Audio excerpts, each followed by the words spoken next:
a category that we think, other people who studied this in general, they will offer the classical work is the book of by Joe Fagan, who describes the experiences that African American middle class people have. There's a lot of overlap, but you will see that what we're trying to do is bring this research to a higher level of theorization. And also we have been able to provide a panorama of all the responses that they are given when we ask them. It's not a panorama of all the experiences that they've had, of course, but we all have them in a 2-hour-long interview conducted by an in-group member, and we started the project with many hypotheses about similarities and differences between middle class and working class people. It turns out that in the US, there are very few differences. To our surprise, it's like being black overwhelms everything else in the American context, not so everywhere. And we also compare males and females. There again, we have far fewer differences than we had anticipated. But the key point here is one of the contributions of the project is to be able to provide this broad map that really allows us to see, well, very few of them want to just isolate themselves. If they want to get integrated, how do they want to get integrated? How much of it is about individual mobility versus group mobility? We find that when we analyze very finely their discourse on self-improvement, a lot of it is about themselves. And the race will benefit indirectly. So really the pursuit of the American dream becomes an important tool for destigmatization. Okay, moving on, I'm going to talk to you about the overall framework, which is just fresh out of the oven, which is this. So what we did basically, as we were looking at our 3 national cases and our 5 groups in relation to each other, is think about the degree of groupness. So we went at the beginning, we thought we were comparing them simply in terms of identity. Who has a strong identity, who has a weak identity?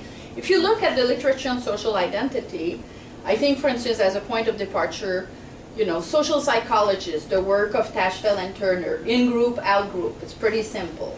Then you complexify it a little bit with the work of Richard Jenkins, who talks about two dimensions, group categorization, what the out-group tells the in-group they are, and self-identification, what does it mean for an in-group member to be an in-group member. So this is a concept of social identity that is a little bit more dynamic and located in the interaction between the 2 groups. We wanted to do even more of that. So we distinguish our approach from that of social psychologists who focus on what's at the cognitive level to really locate our group in a much broader context, what I like to talk about as a 3-dimensional space that has both a spatial dimension, a time dimension, and an interactional dimension. So we basically differentiated our group in terms of the extent to which people self-identify. So how obvious is it to them that you are an X? In the African American case, the study started, we tried both, how did we contact them? We got a list of people who met our criteria. Basically, we went to sample in areas of the New York suburbs that had, we found through using the census that had a relatively high proportion of African Americans.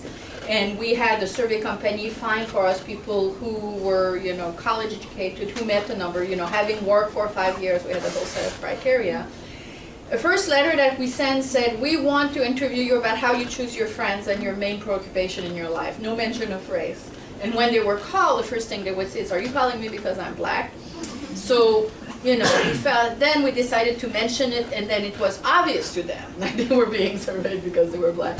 In the Brazilian case, our collaborators there said, we cannot even mention race in the letter. It will totally disqualify the project. So there were variations like this cross-nationally. But the point here is that the experience of being black for African Americans is so strong that it really is fully taken for granted and highly forefronted when you ask them, how do you define yourself?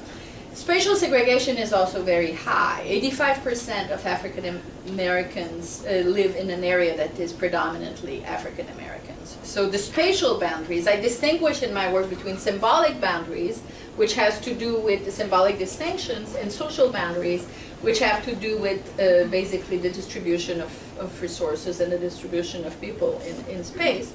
Spatial segregation is a form of that, as is homophily. So when we ask them about who do they hang out with, They say, well, most of my friends are black, but I really want to be, and I have relationships with people from a range of ethno-racial groups. So although their most intimate relationships are with in-group members, in fact, are quite tied to other groups. Perceived discrimination is extremely high, which also means that this serves as a strong bonding force. On the other hand, perceived class discrimination is low. So now I'm going to describe you this table by describing to you the three models that we have developed that really captures how we differentiate what's happening in the three countries and across our 5 groups. So we identified 3 models. The American case, we call it a model of groupness where we have strong but paradoxical groupness. In Brazil, we have what we call blurred groupness with racial identification. And in Israel, we have what we call varied positional groupness. And we argue that these models, operating in conjunction with contextual features such as the permeability of social boundaries, the demographic weight of groups, the prevailing repertoires of incorporation in the polity, enables and constrains different types of experiences of stigmatization and discrimination, as well as different responses. So in other words, we provide a response, an explanation for the patterns of what we find as being more or less salient across the context by considering how groupness, which operates in a configuration of factors, enable and constrains different kinds of experiences and responses. So we try to explain these experiences, which we believe is an advance in the literature as compared to the fairly large literature that already exists on racism, on experiences of racism. And that literature in general has not been very theorized, we claim. So that's our claim of, innovation. So I'll describe to you those 3 models. I've already summarized a little bit the American model, but I will repeat it, and I will read here because it's quite dense, so I want to make sure that I don't skip anything and that you follow it. So to repeat, in the US, we have a combination of strong group identification, strong social boundaries based on racial segregation, strong racial homophily, despite the fact that our interviewees value having friends across a diversity of backgrounds, and strong awareness of racial stigmatization and discrimination. Many of them talk about the privilege of whiteness, that, whites have the backpack, that, means that a backpack of, they always expect that they won't have any, that they will be favored in all kinds of situations. And they also perceive the stigma of race as occurring independently of a class stigma. We have a few differences across class self-identification in experiences of discrimination, as if being black overrides differences in class experience. So we describe this as a model of strong but paradoxical groupness. Paradoxical because the interviewees claim their attachment to universalism and openness to out-group members, despite strong awareness of discrimination and strong in-group orientation. So there's an ambivalence in their orientation. In Brazil, our interviewees display both national and racial identification, but without strong ethnic or shared culture. They don't think of themselves as a group, in part because they're 50% of the population. They also experience residential social boundaries based on class instead of race. It's one of the most unequal societies, highly segregated spatially in terms of class. But there's very low salience of race in personal relationship. Many cross-race, couples. There's a conflation of race and class in their experience of discrimination and stigmatization. That is, many of them think that they're being discriminated because of race, because of class, not race. Yeah, there's an awareness of racial stigmatization, especially when they talk about the experience of others, more than their personal experience. So the fact that Black Brazilians represent almost 50% of the population means that blackness is not strongly marked, even if it is a salient basis of identification, which is why we describe the model as one of blurred groupness with racial identification. So here our description resembles that of Sanson, a leading scholar on race in Brazil, which he talks about blackness without ethnicity. So we prefer to use the term groupness because I think it taps far better what we're talking about. In Israel, No religious identity is at the center of Israeli life, which is often described as an ethnocracy and not a democracy. And it organizes the formation of the polity, which shapes how different types of stigma are framed and experienced. We have those three groups that are that have highly differentiated experiences of groupness, which vary strongly. I'm describing this here. We're still working on this, so it's not perfect, but it gives you an idea of where we're heading. So the experience of groupness varies from strong among the APCI, or the Palestinian citizens of Israel, to medium for the Ethiopian Jews and weak for the Mizrachis. So here, going back, you can follow me. For the first two groups, both are categorized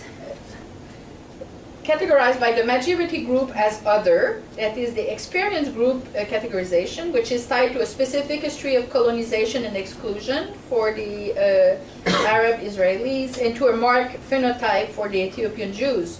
The third group largely experiences itself as unmarked, yet members experience social boundaries, strong social boundaries, and are constructed as an ethnic group. So we describe this model as the Israeli case as characterized by varied positional groupness, which means that the three groups are variously bounded and self-identified, and that these groups are connected differently to the national polity, from integration to exclusion, but also to other transnational groups, the black diaspora in particular. So the heuristic value of focusing on degree of groupness and the insertion of group in country-level configuration is that it helps us make sense of the pattern of experiences of discrimination and responses, as I just said. So now I'm going to give you a very specific example. So what we're doing here helps us understand why two groups who are characterized by a high degree of groupness, but different relationships with the polity, African Americans and Arab Israelis, experience exclusion very differently, but also respond to it differently. More specifically, African Americans experience many instances of stigmatization and discrimination and provide a wide range of highly salient responses. In contrast, the Arab Israelis describe fewer incidents, perhaps because they have much lower taken for granted expectation about their membership in the country at the polity level. They don't think of themselves. They think they're so excluded that they should not even be treated equally. And they also offer a narrower range of responses. Similarly, groups with low groupness, black Brazilians and Mizrahi, are located differently in their national configuration of the polity, and read their experience in contrasted ways, with Mizrahis systematically downplaying stigmatization, where black Brazilians read more situation as involving racism, especially if they don't involve themselves. But they try to downplay their personal exposure to it, say, I'm not the kind of black Brazilian who's victim of racism, but they talk a lot about how black Brazilians in general experience it. So in both cases, the low and high groupness cases I just described, there's no linear relationship between degree of groupness and frequency of incidents or type of response. Instead, which is what was the original hypothesis of the project. I'm saying that for graduate students, so that you see how projects often don't work out the way you think they will. It doesn't mean the project doesn't work out. I think the project is much better, because we ended up with a conceptualization that is much richer, but also much more accurate to the data that we collected. We figured out this linear story simply didn't work. Instead, what we find is that responses and experiences are mediated by the configuration of boundaries in which groups find themselves, and that it is necessary to refer to these configurations to understand the patterns of experiences and responses. So this is more or less our explanation or description of the dependent variable. It's not a variable. I'm making fun here of it's the language of variable, explanandum and explanans. So the elements structuring the incidents and the responses are the following. We have the demographic weight of each group. It's enormously important.